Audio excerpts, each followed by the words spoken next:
And welcome back. In a speech that was directed at a very divided nation, President Joseph Biden called upon the country to unify. And while his speech stressed the need to come together, very many specifics as how to bridge the chasm that exists in our country. And like many, I struggle to articulate why the nation is so divided. I mean, I look at in my lifetime, I've gone to several inaugurations, and I've never seen our country in such rough shape personally. So, Mike, is the divide political? Is it social? Is it philosophical? Is it all of the above? And where can we start to bring the country together? I think it's political and social, but I think it's most social more than anything else. I mean, I really think that whether it's looking at the geographic distribution of people, red states versus blue states, more educated versus less educated. I just think economics comes into play, and I think that we've created perceptions of what we think the other side looks like, and we haven't really had a lot of conversation with the other side, whoever we perceive the other side to be. And so I think part of it's going to be how do we just show leadership?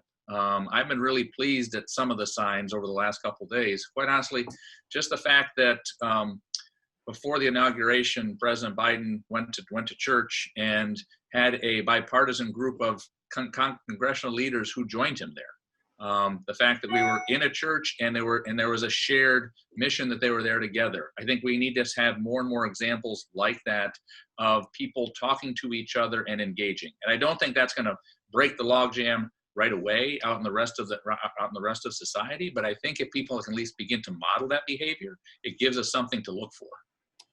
Well, I appreciate that, but and I want to go to Mark on this because there are mixed messages being sent out. While the President of the United States, newly elected or newly inaugurated President of the United States may call for unity, you have the Speaker of the House of Representatives calling the outgoing President of the United States a criminal felon who should be prosecuted criminally.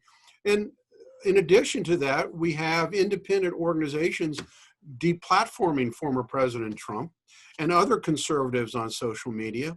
And this has caused many on the conservative side to worry that the fundamental reason and the fundamental light of America, our freedom of speech, which is guaranteed by the Constitution, is under attack, and many are going to be snuffed out.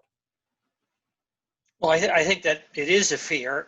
I think it's frustrating that so much other conservative dialogue has been swept in the pushback that took place as a result of the assault on the Capitol. But I think we really need to separate those two things out and recognize that they're different and allow a continuation. Look, I full disclosure, I have an account on Twitter. I also have an account on Parler.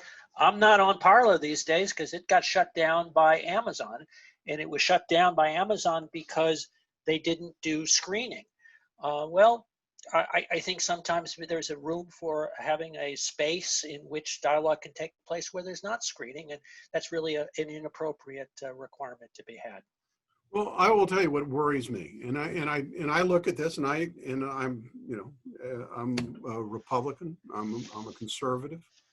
What worries me is when I see people who have attended a rally, like the 100,000 that attended the rally last week, and 1,000 of which may have been violent or may have caused the attack on the Capitol. And then you have individuals who innocently went to that rally who are losing their jobs, who are being targeted and singled out. It seems to me that there is an effort to stifle conservative speech.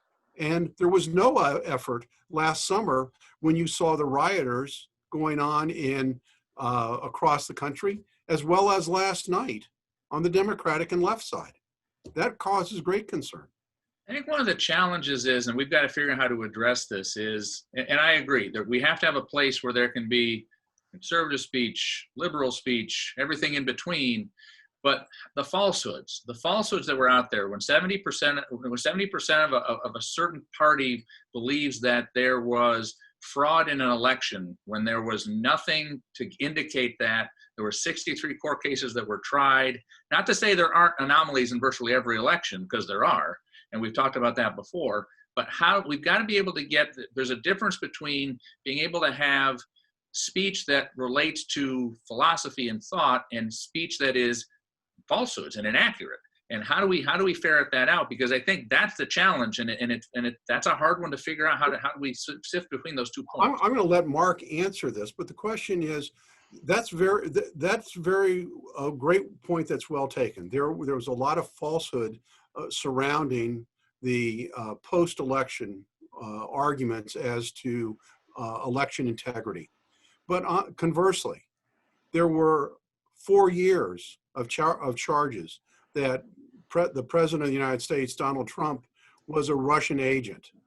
And those after investigations, those charges were proved to be false and unprovable, and they're still being made. So where are we going to have a truth issue? Who's going to be the decider of what is true and what is not? Mark, I'll let you answer. Well, I was going to say, going forward, one of the things I think we need to do as a society is kind of end the sort of tit for tat. Certainly Republicans need to do this, and I say that in response to the Russian allegations, is the tit for tat seems to be that since the other side did X, Y, or Z, therefore your side is justified to do something that you really wouldn't want to have happen, but you're doing it in response. And I think going forward, that's something that we really need to kind of stop collectively. Maybe go back to the golden rule of treating each other the way we would want to be. Because you're right, one of the things that happened as a result of the allegations about President Trump was this sense that somehow you could just, how shall I say, create an alternative reality and stick to it because the other side had their own alternative reality. Well, I think it leads to the worst in all people, is that you really are so suspicious of not being treated fairly that you are preconditioned to assuming the worst. And I think that certainly was played out over the last 2 weeks.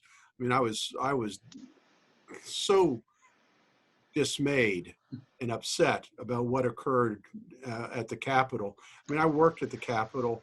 I love the Capitol. I attended my first inauguration when I was 8 years old.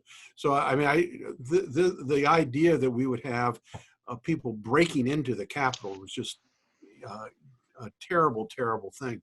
But we have to find a way where we can have common language and an agreement on some comedy. And I don't know which side is going to go first.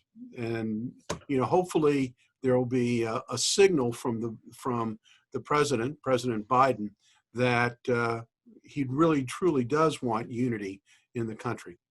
With that, we're going to take a break and go to Pardon Shots.